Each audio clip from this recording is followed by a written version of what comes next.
ನಮಸ್ತೆ ಫ್ರೆಂಡ್ಸ್ ಎಲ್ರಿಗೂ. ನಾನಿವತ್ತು ನಮ್ಮ ಯಜಮಾನ್ರೂರಿಗೆ ಹೋಗಿ ಬರೋಣ ಅಂತಂದು ಹೇಳ್ಬಿಟ್ಟು ಹೋಗ್ತಾಯಿದ್ದೀನಿ. ಸ್ವಲ್ಪ ಕೆಲಸ ಇತ್ತು ಅಂತ. ನೋಡಿ, ಇದು ನಮ್ಮೂರು ಕೆರೆ. ತುಂಬ ದೊಡ್ಡದಾಗಿದೆ. ಮೊದಲೆಲ್ಲ ಸ್ವಲ್ಪ ಜಾಲಿ ಎಲ್ಲ ಬೆಳ್ಕೊಂಡಿತ್ತು ಕೆರೆಯಲ್ಲಿ. ಇವಾಗೇನು ಕಾಣ್ತಾ ಇಲ್ಲ, ಬರೀ ನೀರು ತುಂಬ ಚೆನ್ನಾಗಿ ಕಾಣಿಸ್ತಾ ಇದೆ. ನೀರೂ ಜಾಸ್ತಿನೇ ಇದೆ. ಬಸ್ಸಲ್ಲಿ ಹೋಗ್ತಾಯಿದ್ದೆ, ಸೊ ಹಂಗೆ ಒಂದು ವಿಡಿಯೋ ಮಾಡಿಕೊಂಡೆ. ತುಂಬ ದೊಡ್ಡದಾಗಿದೆ ಕೆರೆ. ಸೊ ಇಲ್ಲಿಂದ ಮುಂದೆ ಬಂದರೆ ನಮ್ಮೂರು ಬಸ್ ಸ್ಟಾಪ್ ಸಿಗುತ್ತೆ. ಸೊ ಅಲ್ಲಿಂದ ಬಂದೆ. ನಾನು ಬ್ಯಾಂಕಿಗೆ ಬರಬೇಕಾಗಿತ್ತು. ನಾನು ಬ್ಯಾಂಕಲ್ಲಿ ಸ್ವಲ್ಪ ಕೆಲಸ ಇತ್ತು, ಹಾಗಾಗಿ ನಾನು ಬ್ಯಾಂಕಿಗೆ ಬಂದೆ. ಬ್ಯಾಂಕಲ್ಲಿ ಬಡ್ಡಿ ಏನು ಎತ್ತ ಅಂತಂದು ಹೇಳ್ಬಿಟ್ಟು ಅವರೇ ಹೇಳ್ತಾರೆ, ಕೇಳಿಸ್ಕೊಳ್ಳಿ. ಅಂದರೆ ಇದ್ರ ಬಗ್ಗೆ ಇನ್ಫಾರ್ಮೇಷನ್ ಬೇಕು ಅಂದರೆ, ಬಡ್ಡಿ ಬಗ್ಗೆ ಆಗಲಿ ಯಾವ ಥರ ಏನು ಅಂತ ಗೊತ್ತಾಗಬೇಕು ಅಂದರೆ ಒಂದು ಕಮೆಂಟ್ ಮಾಡಿ. ಸೊ ನಾನು ಡೀಟೇಲ್ ಹೇಳ್ತೀನಿ. ಅಣ್ಣ, ಒಡವೆ ಇಡಬೇಕು ಅಂದರೆ 10 ಗ್ರಾಮ್ ಇಡಬೇಕಾ ಅಥವಾ ಅದಕ್ಕಿಂತ ಕಡಿಮೆ ಇಟ್ಟರು ಆಗುತ್ತಾ?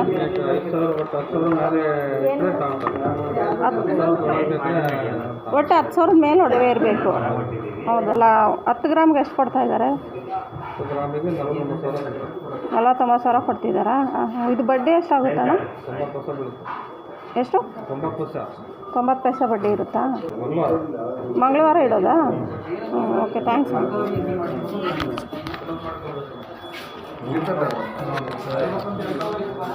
ಸೊ ಬ್ಯಾಂಕಿಂದ ಎಲ್ಲ ಕೆಲಸ ಮುಗಿಸ್ಕೊಂಡು ಹೊರಗಡೆ ಬಂದೆ ನಾನು. ನೋಡಿ, ಇದು ಸರ್ಕಲ್ಲು ನಮ್ಮೂರ್ದು.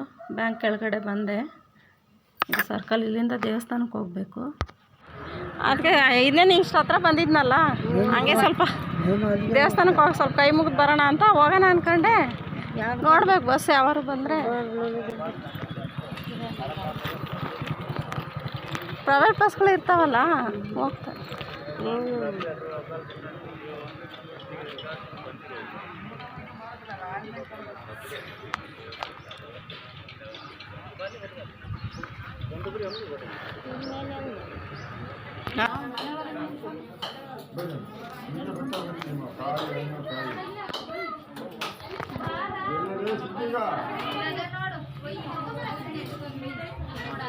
ನೋಡಿ, ಇದೇನೇ ದೇವಸ್ಥಾನ.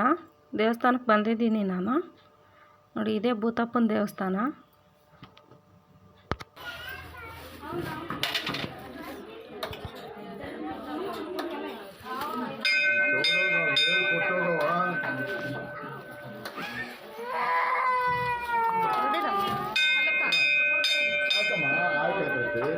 ಈಗ ಇಲ್ಲಿ ಯಾಕವ ಐತೆ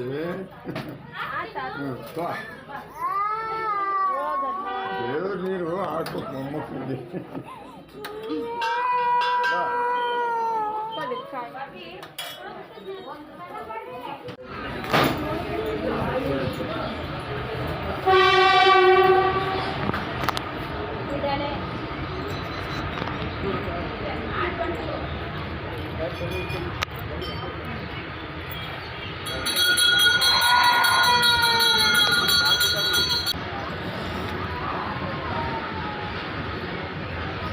ಟ್ರೈನ್ ಬರ್ತಾ ಐತೆ. ಇದು ಗೇಟ್ ಹಾಕಿದ್ದಾರೆ.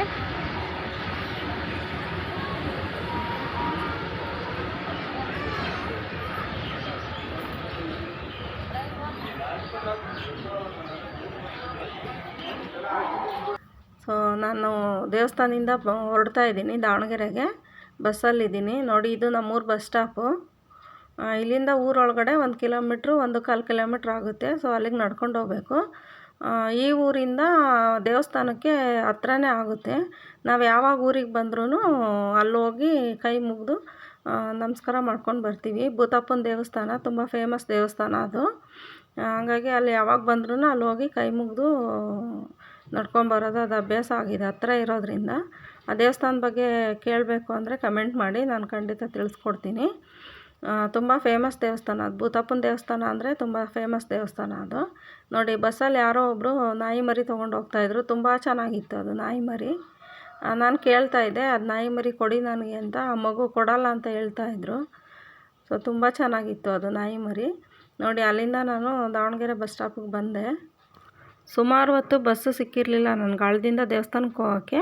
ಆಮೇಲೆ ನಮ್ಮೂರವರೇ ಒಬ್ಬರು ತಮ್ಮ ಸಿಕ್ಕಿದ್ರು. ಅವರು ಅಕ್ಕ ಬನ್ನಿ ನಾನೇ ಕರ್ಕೊಂಡೋಗಿ ಬರ್ತೀನಿ ಅಂದ್ಬಿಟ್ಟು ಬೈಕಲ್ಲಿ ಅವರೇ ಕರ್ಕೊಂಡೋಗಿ ಪೂಜೆ ಎಲ್ಲ ಮುಗಿಸ್ಕೊಂಡು ಮತ್ತೆ ಕರ್ಕೊಂಬಂದು ನನಗೆ ಹಳ್ಳದ ಮೇಲೆ ಬಸ್ ಸ್ಟಾಪಿಗೆ ಬಿಟ್ಟರು. ಸೊ ಅಲ್ಲಿಂದ ನಾನು ದಾವಣಗೆರೆಗೆ ಬಂದೆ. ಇಲ್ಲ ಅಂದಿದ್ರೆ ತುಂಬ ಲೇಟಾಗಿ ಹೋಗಿರೋದು, ಅವ್ರು ಸಿಕ್ಕಲಿಲ್ಲ ಅಂದಿದ್ರೆ. ಹೆಂಗೋ ಬೈಕಲ್ಲಿ ಬಿಟ್ಟಿದ್ದಕ್ಕೆ ನಂಗೆ ಸ್ವಲ್ಪ ಬೇಗ ದಾವಣಗೆರೆಗೆ ಬರೋಕ್ಕಾಯ್ತು. ನೋಡಿ ಇದು ದಾವಣಗೆರೆ ಹೊಸ ಬಸ್ ಸ್ಟಾಪ್ ಇದು. ಮುಂಚೆ ಹೈಸ್ಕೂಲ್ ಫೀಲ್ಡಲ್ಲೇ ನಿಲ್ಲಿಸ್ತಾಯಿದ್ರು ಬಸ್ಸುಗಳು, ಇವಾಗ ಹೊಸ ಬಸ್ ಸ್ಟಾಪ್ ಆಗಿರೋದ್ರಿಂದ ಇಲ್ಲಿ ನಿಲ್ಲಿಸ್ತಿದ್ದಾರೆ. So thank you friends. ಯಾರ್ಯಾರೆಲ್ಲ ಈ ವಿಡಿಯೋ ನೋಡ್ತಿದ್ದೀರಾ ಒಂದು ಲೈಕ್ ಮಾಡಿ. ಹೊಸ್ದಾಗಿ ಯಾರಾದರೂ ನೋಡ್ತಾ ಇದ್ದರೆ ಸಬ್ಸ್ಕ್ರೈಬ್ ಮಾಡ್ಕೊಂಡು ಸಪೋರ್ಟ್ ಮಾಡಿ. ನಿಮ್ಗೆ ಏನು ಅನಿಸುತ್ತೋ ಕಮೆಂಟ್ ಮಾಡಿ. Thank you friends.